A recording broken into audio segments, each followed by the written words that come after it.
بسم اللہ الرحمن الرحیم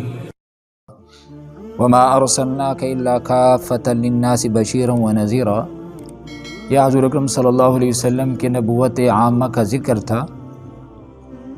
پچھلے نبی وہ خاص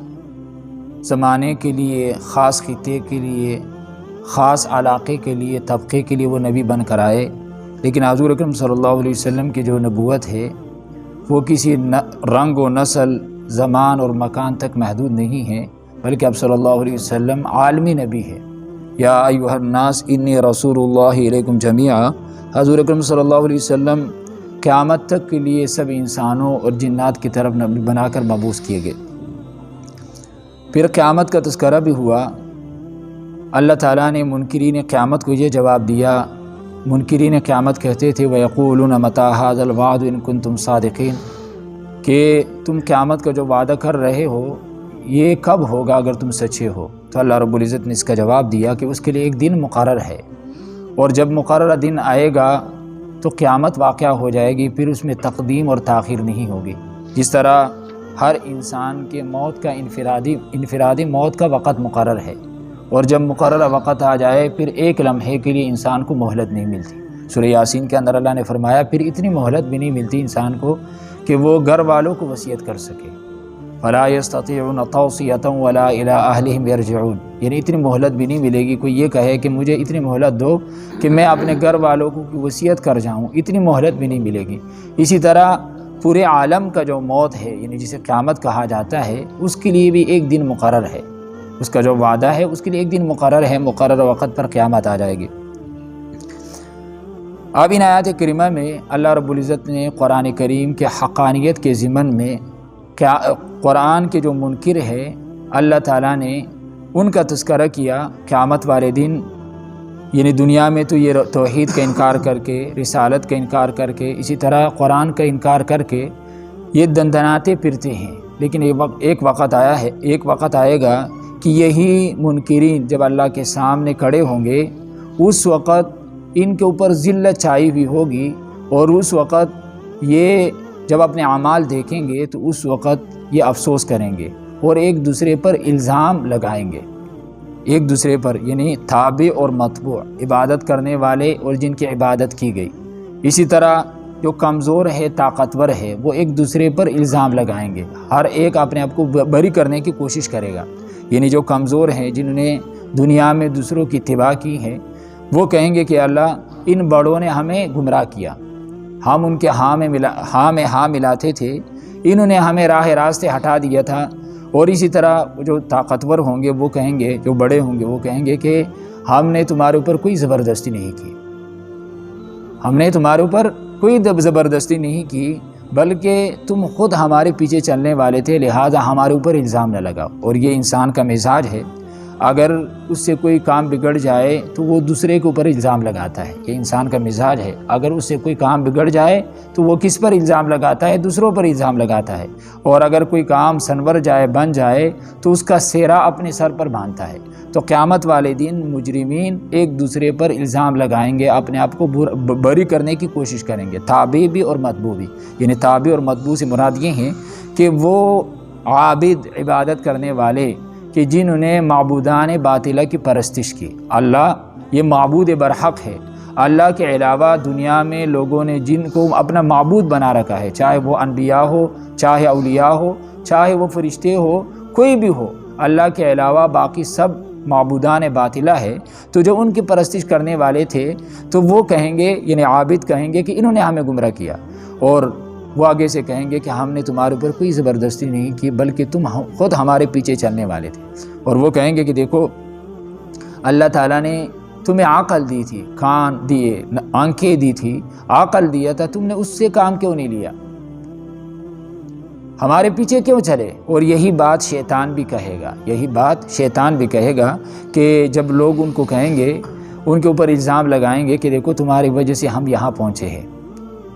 اب کچھ کر کے ہمیں جہنم سے نکال دو، تو شیطان آگے سے کیا کہے گا؟ وقال الشیطان لما قضی الامر ان اللہ وعدکم وعد الحق ووعدتکم فاخلفتکم۔ شیطان کہے گا کہ ایک وعدہ اللہ نے تم سے کیا تھا، ایک وعدہ ہم نے کیا تھا، اور اللہ کا جو وعدہ تھا وہ حق تھا۔ اللہ تعالیٰ کا وعدہ نبیوں کے ذریعے ہے کہ قیامت کا آنا یقینی ہے، قیامت والے دن انسان اپنے اعمال کا حساب کتاب دے گا۔ اللہ کے نبیوں نے آ کر اسی بات کو لوگوں کے سامنے بیان کیا، سمجھایا کہ آخرت کے لیے تیاری کرو۔ یوم تأتی کل نفس بما، کہ قیامت کے دن ہر آدمی اپنے اعمال کا جواب خود دے گا، وہاں کوئی سفارشی یعنی کوئی کسی کی طرف سے جواب دے نہیں ہوگا۔ تو ایک وعدہ نبیوں نے کیا تھا تمہارے ساتھ، ایک وعدہ ہم نے کیا تھا، اور اللہ کا جو وعدہ تھا وہ حق تھا، اور ہم نے جو وعدہ کیا ہم نے اس کی خلاف ورزی کی۔ وما کان لی علیکم من سلطان الا ان دعوتکم، شیطان کہے گا کہ تمہارے اوپر مجھے کوئی غلبہ حاصل نہیں تھا، میں نے کوئی زبردستی نہیں کی، یعنی تمہارے ہاتھ پکڑ کر تم سے زبردستی گناہ نہیں کروائے، الا ان دعوتکم، مگر یہ کہ میں نے تم کو دعوت دی۔ فلا تلومونی ولوموا انفسکم، مجھے ملامت نہ کرو بلکہ اپنے نفسوں کو ملامت کرو۔ تو شیطان بھی یہ کہہ کر اپنے آپ کو بری ذمہ قرار دے گا کہ مجھے ملامت نہ کرو بلکہ اپنے نفسوں کو ملامت کرو۔ اور پچھلی صورت میں بھی یہ آیات کریمہ گزری ہے، قرآن کریم میں اللہ تعالیٰ نے مختلف مقامات پر اس بات کا تذکرہ کیا ہے، قیامت کے دن تابع اور متبوع کے درمیان، اتباع کرنے والے جن کی اتباع کی گئی ان کے درمیان جو مکالمہ ہوگا، اللہ تعالیٰ نے مختلف مقامات پر اس کا تذکرہ کیا، سورہ بقرہ کے اندر بھی کیا ہے کہ اس وقت اتباع کرنے والے کہیں گے کاش ہمیں ایک اور موقع مل جائے تو ہم دنیا میں جا کر اس طرح انکار کریں گے، ان کے عبادت سے اس طرح برات کا اظہار کریں گے جس طرح آج انہوں نے یعنی انکار کیا اور برات کا اظہار کیا۔ یعنی وہاں پر متبوع جن کی عبادت کی گئی وہ کہیں گے کہ ہم نے تمہیں نہیں کہا تھا، ہم تمہارے عبادت سے بری ہیں، ہمارے اوپر ہمیں ملزم نہ ٹھہراؤ، ہمارے اوپر ملامت نہ کرو۔ تو اس وقت عبادت کرنے والے تابع وہ کہیں گے کاش ایک موقع ہمیں اور مل جائے تو ہم دنیا میں جا کر فلو ان لنا کرۃ فنتبرأ منہم کما تبرؤوا منا، وہ کہیں گے کہ کاش اگر ہماری دنیا میں پلٹ کر جانا ہوتا تو ہم بھی دنیا میں جا کر ان کی عبادت سے اس طرح بیزاری کا اعلان کریں گے جس طرح آج انہوں نے بیزاری کا اعلان کر دیا۔ اور اس طرح پچھلی صورت میں بھی کہ تابع اور متبوع کے درمیان مکالمہ ہوگا۔ اور کمزور، دیکھو پیر کے مقابلے میں مرید کمزور ہوتا ہے، شاگردوں کے مقابلے میں استاد کے مقابلے میں شاگرد کمزور ہوتا ہے، اسی طرح اوٹ دینے والا اوٹ لینے والوں کے مقابلے میں کمزور ہوتے ہیں۔ تو قیامت کے دن جنہوں نے جس کو گمراہ کیا ہے وہ آگے سے یہی کہیں گے کہ انہوں نے ہمیں گمراہ کیا ہے، وہ آگے سے کہیں گے کہ ہم نے تمہیں گمراہ نہیں کیا بلکہ تم خود ہمارے پیچھے لگنے والے تھے۔ لیکن یہ بھی ملزم ہے، یعنی مجرم ہے۔ سورہ صاد کے اندر اللہ نے فرمایا کہ ان کے پاس جب ڈرانے والے آئے تو آگے سے انہوں نے کہا، یہ مشرکین نے، کہ یہ تو بڑا جادوگر ہے، جھوٹا ہے، اور آپس میں کہنے لگے وَانْطَلَقَ الْمَلَأُ مِنْهُمْ أَنِ امْشُوا وَاصْبِرُوا عَلَىٰ آلِهَتِكُمْ، کہ جاؤ گلی میں چلو، محلے میں چلو، اور اپنے خداؤں پر، اپنے معبودوں پر ڈٹے رہو، ان کو چھوڑنے کے لیے تیار نہ ہو جاؤ، ان کو چھوڑنے کے لیے تیار نہ ہو جاؤ۔ تو وہ کہیں گے کہ یہ تمہارا ہی قصور ہے، تمہاری وجہ سے ہم یہاں تک پہنچے ہیں۔ تو اللہ تعالیٰ نے قرآن کریم میں مختلف مقامات جس طرح پچھلی صورت میں اللہ نے فرمایا کہ اس وقت وہ کہیں گے وَقَالُوا رَبَّنَا إِنَّا أَطَعْنَا سَادَتَنَا وَكُبَرَاءَنَا فَأَضَلُّونَا السَّبِيلَ، کہ اللہ ہم نے اپنے بڑوں کی اطاعت کی، ان کا کہنا مانا، اور انہوں نے ہمیں راستے سے گمراہ کر دیا تھا۔ ربنا آتیہم ضعفین من العذاب ولعنہم لعنا کبیرا، وہ کہیں گے کہ اللہ ان کو دگنا عذاب دے، ان پر بڑی لعنت بھیج دے کہ ان کی وجہ سے ہم گمراہ ہوئے۔ لیکن سورہ اعراف کے اندر آتا ہے کہ اللہ تعالیٰ کی طرف سے ارشاد ہوگا کہ دونوں کو دگنا عذاب دیا جائے گا، تم بھی بری نہیں ہو۔ دیکھو قیامت کے دن کوئی آدمی یہ کہہ کر بری و ذمہ نہیں ہو سکے گا کہ میں نے فلاں کے کہنے پر آ کر یہ کام کیا ہے۔ اللہ تعالیٰ نے انسان کو عقل دی ہے، اللہ تعالیٰ نے نبی بھیجے ہیں، ہدایت کے تمام اسباب مہیا کیے ہیں۔ کوئی یہ نہیں کہے گا کہ میں نے فلاں کے ہاں میں ہاں ملا کر میں گمراہ ہوا ہوں، بلکہ ہر انسان کو اللہ تعالیٰ نے سمجھ دی ہے، عقل دی ہے، اللہ تعالیٰ نے کان دی ہے، آنکھیں دی ہیں، سوچنے کے لیے دماغ دیے ہیں۔ اگر انسان آنکھیں بند کر کے کسی گمراہ آدمی کے پیچھے لگ جائے اور پھر قیامت کے دن یہ کہے کہ یہ خود گمراہ تھا، اس نے مجھے گمراہ کر دیا، تو یہ کہہ کر یہ جواب اس کے لیے یہ اس کے برات کے لیے کافی نہیں ہوگا۔ تو یہاں قیامت والے دن تابع اور مطلوب کے درمیان یہی مکالمہ ہوگا، اور پھر آخر میں جب یہ عذاب کو دیکھیں گے تو اس وقت دونوں گروہ تابع اور متبوع یہ دونوں ان کے اوپر یعنی شرم کے مارے ان کے سر جھکے ہوئے ہوں گے، اور اس وقت یہ ندامت کا اظہار کریں گے اور اپنی ندامت کو چھپانے کی کوشش کریں گے، یعنی نادم ہوں گے لیکن ندامت کو چھپانے کی کوشش کریں گے۔ اور اللہ تعالیٰ فرماتے ہیں کہ اس وقت یہ عذاب کو اپنے سامنے دیکھ لیں گے۔ میدان محشر میں جہنم بھی سامنے ہوگی، جنت بھی سامنے۔ وَأُزْلِفَتِ الْجَنَّةُ لِلْمُتَّقِينَ جنت سامنے آ جائے گی۔ وَبُرِّزَتِ الْجَحِيمُ لِلْغَاوِينَ متقیوں کے لیے جنت ظاہر کر دی جائے گی، اور کافروں کے لیے، مجرموں کے لیے جہنم کو سامنے کر دیا جائے گا۔ اور پھر اللہ تعالیٰ کی طرف سے ارشاد ہوگا کہ ان مجرموں کے گردنوں میں توق ڈال دو۔ توق تو کافر لوگوں کے گردن میں توق ڈالا جائے گا، اور یہ توق اس طرح ہوگا اِلَى الْأَذْقَانِ فَهُمْ مُقْمَحُونَ سورہ یاسین کے اندر فرمایا کہ ان کے تھوڑیوں تک ہوگا، یعنی ان کے جو سر ہے یہ نیچے نہیں ہو سکیں گے، یعنی جس طرح آدمی کے گردن میں گلے میں توق ہوتا ہے تو وہ اپنے سر کو نیچے نہیں کر سکتا، سر اوپر ہی اٹھا رہتا ہے، تو یہ توق ان کے گردنوں میں ڈال دیے جائیں گے۔ مُكِبًّا عَلَى وَجْهِهِ اور فرمایا کہ چہرے کے بل گھسیٹ کر ان کو جہنم میں پھینک دیا جائے گا، چہرے کے بل اندھے منہ ان کو گھسیٹ کر جہنم میں ڈال دیا جائے گا۔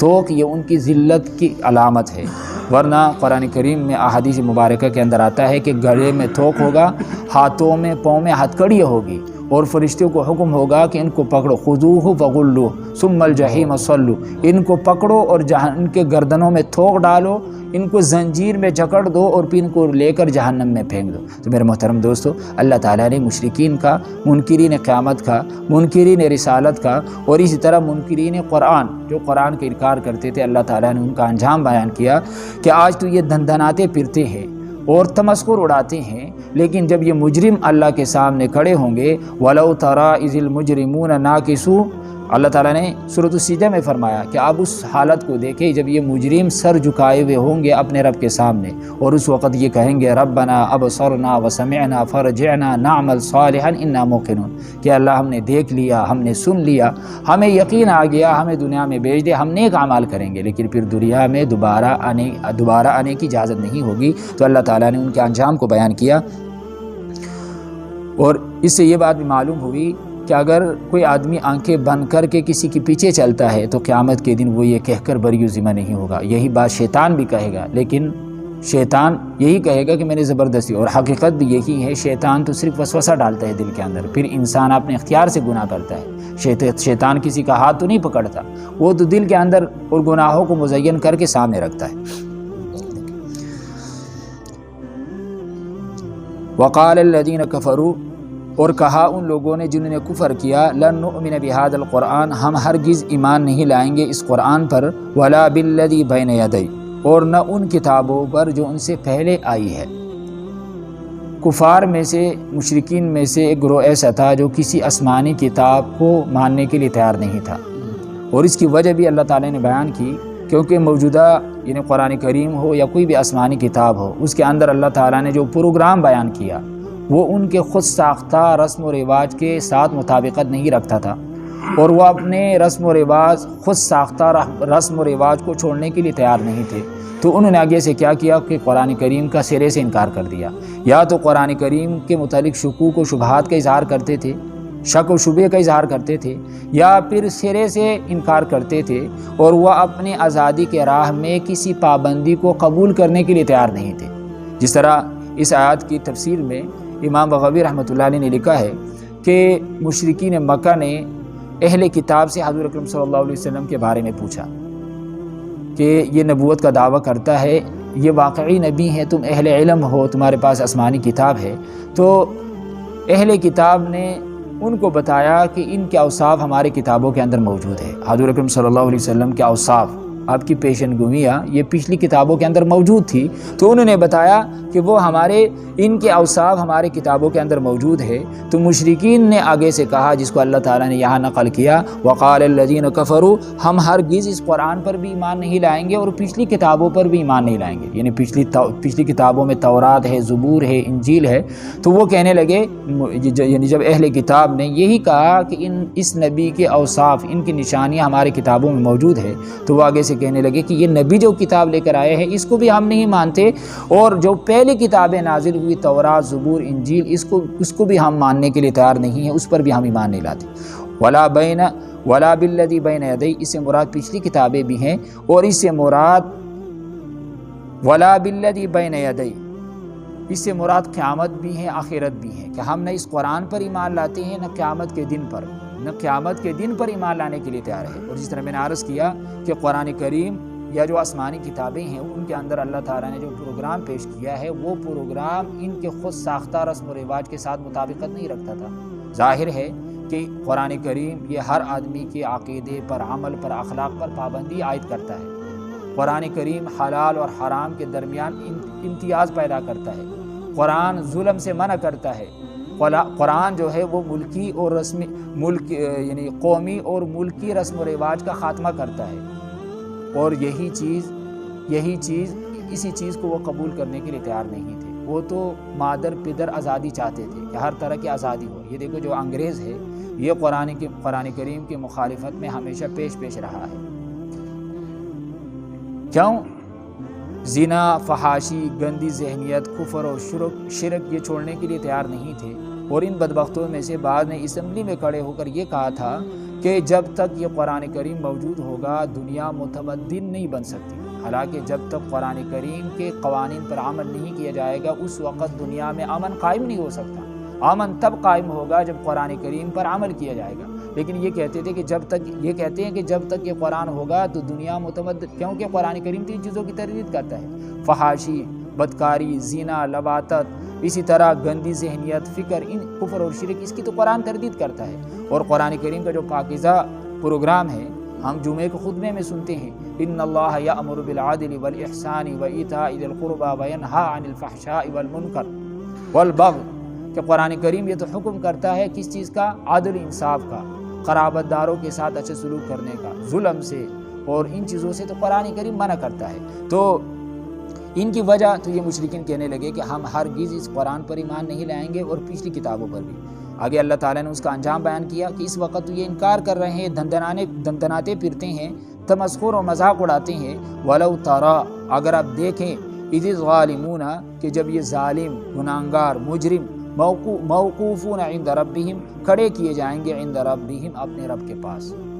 اللہ کی سچی عدالت ہوگی اور اللہ تعالیٰ اپنے شان کے مطابق فیصلے کے لیے جلوہ افروز ہوں گے۔ اس وقت ان مجرموں کی حالت دیکھنے کے قابل ہوگی۔ اس وقت تو یہ انکار کر رہے ہیں، لیکن اللہ تعالیٰ فرماتے ہیں جس وقت یہ اللہ تعالیٰ کی سچی عدالت میں یہ کھڑے ہوں گے اور اللہ تعالیٰ اپنے شان کے مطابق فیصلے کے لیے جلوہ افروز ہوں گے، اس وقت ان کی حالت دیکھنے کے قابل ہوگی۔ وہ سر جھکائے ہوئے ہوں گے اور اس وقت وہ کیا کریں گے؟ ایک دوسرے پر الزام لگائیں گے، ایک دوسرے پر یرجع بعضهم الی بعض القول، لٹائیں گے بعض کی طرف بات کو، یعنی کمزور بڑوں پر الزام لگائیں گے کہ ان بڑوں نے ہمیں گمراہ کر دیا، یہ دن رات بھر ہمیں بلاتے رہتے تھے اور ہم ان کے ہاں میں ہاں ملاتے تھے۔ اور ویسے یہ عام محاورہ بھی ہے، الناس علی دین ملوکہم، کہ لوگ اپنے بڑوں کے دین پر ہوتے ہیں، یعنی جو بڑا ہوتا ہے چھوٹا اس کے پیچھے چلتا ہے۔ یہ تو عام محاورہ ہے کہ بڑے اپنے یعنی جو لوگ ہیں یہ اپنے بادشاہوں اور بڑوں کے مذہب پر ہوتے ہیں، ان کے پیچھے چلتے ہیں، جیسے وہ کہتے ہیں چھوٹے ان کے ہاں میں ہاں ملاتے ہیں، تو اس وقت وہ ایک دوسرے کی طرف بال اٹھائیں گے، ایک دوسرے پر الزام لگائیں گے۔ کمزور کیا کہیں گے؟ یقول الذین استضعفوا، کہیں گے وہ لوگ جن کو کمزور خیال کیا جاتا تھا، للذین استکبروا، ان لوگوں سے جو تکبر کرنے والے تھے، جو بڑے تھے، لولا انتم لکنا مؤمنین، اگر تم نہ ہوتے تو البتہ ہم مومن ہوتے۔ کمزور کیا کہیں گے؟ بڑوں سے کہ اگر تم نہ ہوتے، تمہاری وجہ سے ہمیں یہاں رسوانی اٹھانی پڑی، اگر تم نہ ہوتے تو ہم مومن ہوتے۔ آگے سے وہ متکبر اور بڑے لوگ کیا کہیں گے؟ وہ قال الذین استکبروا، کہیں گے وہ لوگ جنہوں نے تکبر کیا، جو بڑے سمجھے جاتے تھے، للذین، ان لوگوں سے، مستضعفوا، جنہیں کمزور خیال کیا جاتا تھا، جو کمزور تھے، انحن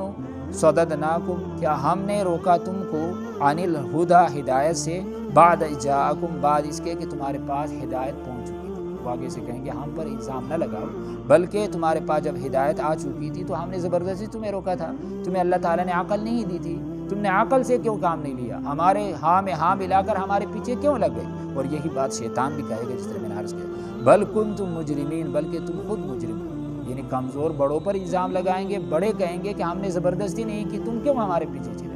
اللہ نے عقل نہیں دی تھی، تم عقل سے کام لیتے، ہمارے پیچھے کیوں چلے؟ بل کنتم مجرمین، بلکہ تم خود مجرم ہو۔ پھر اس کے جواب میں چھوٹے کمزور کیا کہیں گے جو اتباع کرنے والے تھے بڑوں کی؟ وہ کہیں گے وقال الذین استضعفوا، اور کہیں گے وہ لوگ جنہیں کمزور خیال کیا جاتا تھا، للذی، ان لوگوں سے جنہوں نے تکبر کیا، بل مکر اللیل والنہار، بلکہ رات اور دن کے مکر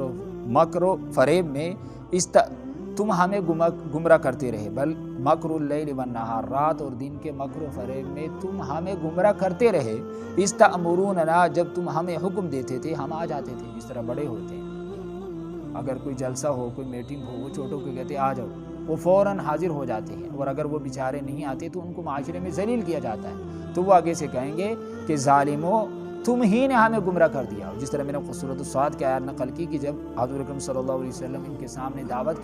دعوت دیتے تھے تو آگے سے اجعل الآلہۃ الہا واحدا ان ھذا لشیء عجاب، کہ تمام معبودوں کو چھوڑ کر صرف ایک ہی معبود کو مان لینا، یعنی آپ صلی اللہ علیہ وسلم تو فرماتے تھے کہ معبود برحق صرف اللہ کے ساتھ ہے، اس کے ساتھ کوئی شریک نہیں ہے، تو مشرکین کہتے ہیں کہ یہ تو تعجب والی بات ہے، 360 بتوں کا انکار کر کے صرف ایک خدا کو اپنا معبود سمجھ لینا، یہ تو سمجھ میں آنے والی بات نہیں ہے، یہ تو بڑی عجیب بات ہے، اس شخص پہ جادو ہوا ہے نعوذ باللہ، یا یہ جھوٹا ہے۔ اور ساتھ کہتے تھے وَانطَلَقَ الْمَلْأُ مِنْهُمْ أَنِ امْشُوا وَاصْبِرُوا، کہ چلو زمین میں جا کر گلی محلوں میں اعلان کرو، گلی محلے میں اعلان کرو، اپنے بتوں پر ڈٹے رہو، جمے رہو، اس شخص کے بات کو قبول نہ کرو، تو وہ آگے سے کہیں گے کہ تم ہی ایسا کرتے تھے، اور حقیقت بھی یہی ہے کہ بڑے ہی کمزوروں کو